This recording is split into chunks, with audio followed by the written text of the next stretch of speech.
Every decision that's made in both astronomy and in life comes with its own set of pros and cons. Setting up an observatory in space is expensive, precarious, and is dependent on a successful launch and deployment. There are multiple single points of failure, and if anything catastrophic goes wrong, the entire mission is all for naught. Yet, if you succeed, you can observe as no ground-based observatory can, without interference from the atmosphere, without concern for day or night, without being affected by terrestrial light pollution, and over a range of wavelengths that are heavily restricted back on Earth. The James Webb Space Telescope is one of the most incredible achievements in space exploration, but despite how good it is, unfortunately it won't succeed in capturing the future of the cosmos. You want to know why? Then stay tuned till the end to find out. Shortly after the launch of Hubble in 1990, scientists and astronomers quickly got to work on its successor. The goal was to create a telescope more powerful and capable than Hubble would ever be capable of, thus providing humanity with an even better instrument to peer into the wonders of the universe. As it's been well documented over the years, the road to building and launching Hubble's successor wasn't an easy one. It originally started as the Next Generation Space Telescope in 1996, but then switched to the current James Webb name in 2002. Following years of work and billions of dollars spent, the JWST finally had a successful launch on December 25, 2021. Its goal is to travel 930,000 miles away from Earth and use its advanced imaging tech to look at some of the youngest galaxies in the universe. If JWST is successful in its mission, it'll essentially allow astronomers to go back in time and see what galaxies looked like hundreds of millions of years ago. Given the enormous potential of the James Webb Telescope, there's one question on a lot of people's minds. How long will the thing last? Going to space has its disadvantages, to be certain.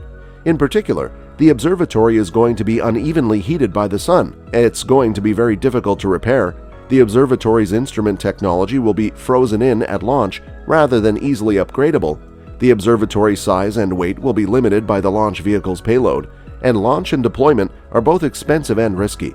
A catastrophic failure means a lost, unrecoverable space telescope. That's why designing our observatories to extract the maximum amount of science for our investment is of paramount importance. Part of the reason the James Webb Space Telescope has taken such a long time to develop is because of this very challenge. Designed to observe wavelengths up to 10 to 15 times longer than Hubble is presently capable of seeing, Webb has had to rise to a series of challenges. Implement a passive cooling system that enables constant observations at wavelengths far longer than Hubble's limits. Implement a set of infrastructure that shields Webb and all of its instruments from the sun's radiation. Implement an active cooling system that enables observations at even lower temperatures and longer wavelengths than the passive system enables.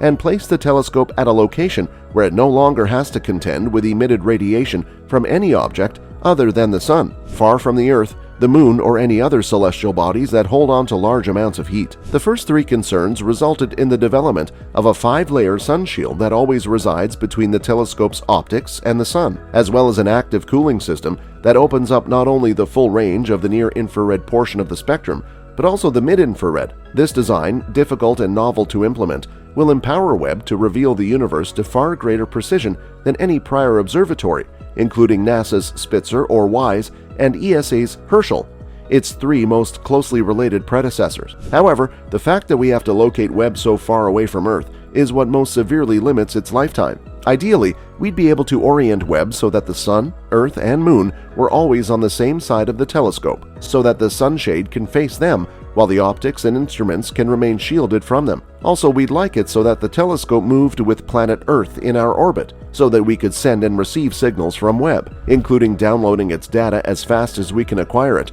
and issuing time-sensitive commands, on a consistent basis that doesn't depend on where the telescope is with respect to our planet. As it turns out, there are only 5 points around any planetary orbit where the gravitational forces all add up, so that a satellite, whether artificial or natural, always remains in the same relative position to the Sun and the planet in question. These 5 points, known as the Lagrange points, will maintain a constant distance between a spacecraft and a planet.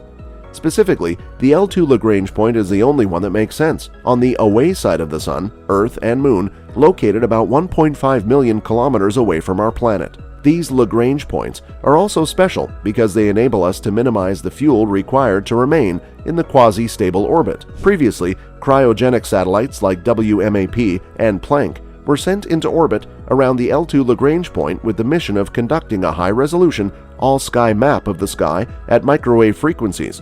ideal for measuring the leftover remnant radiation from the Big Bang. For other observatories specialized for observing at long wavelengths, past and future, L2 represents a uniquely advantageous point to be located. Why is that? Put simply, there are 3 reasons for it. First, a spacecraft located at L2 can readily communicate with Earth at all times with the same latency. It takes only 10 seconds of light travel time for a round-trip signal, which is practically nothing when it comes to distances and times within the solar system. Second, a spacecraft at L2 will always see the Sun, Moon, and Earth on one side of it, with a clear view of deep space on the opposing side, making it ideal for astronomical purposes. And third, a spacecraft orbiting around the L2 point, even though it's an unstable equilibrium, only needs a course and attitude correction on timescales of just over 3 weeks, minimizing the amount of fuel needed to maintain its orbit. And yet, even with all of that, Webb was only designed for a primary 5-year mission, with hopes that it might wind up lasting for 10 years or slightly over,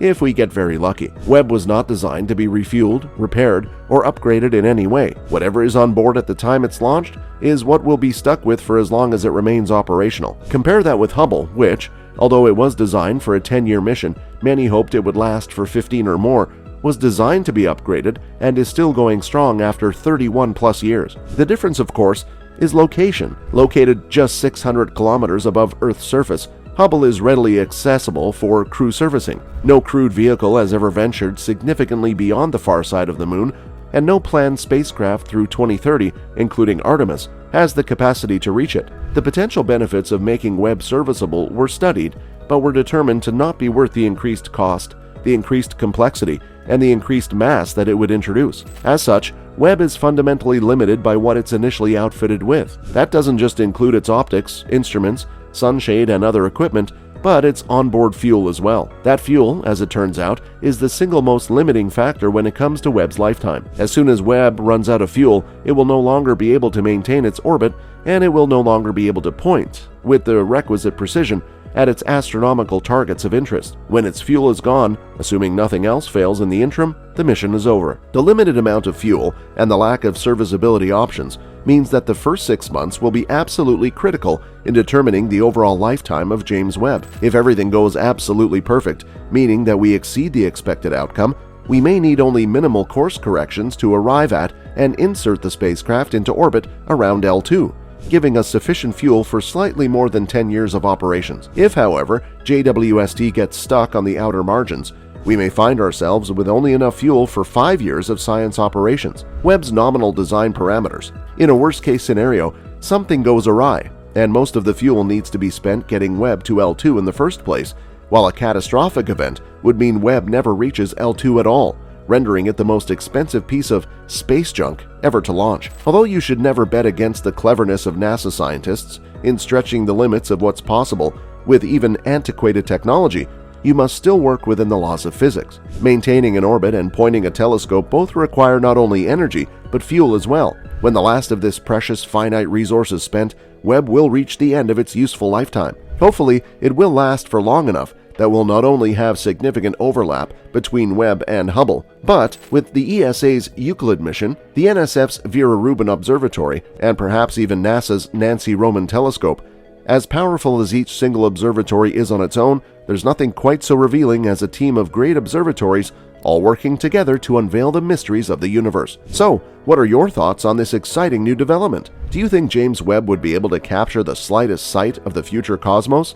Let us know in the comments below. Thanks for watching. Be sure to like and subscribe to our channel and turn on the notifications bell to never miss any exciting updates. And we'll see you in the next one.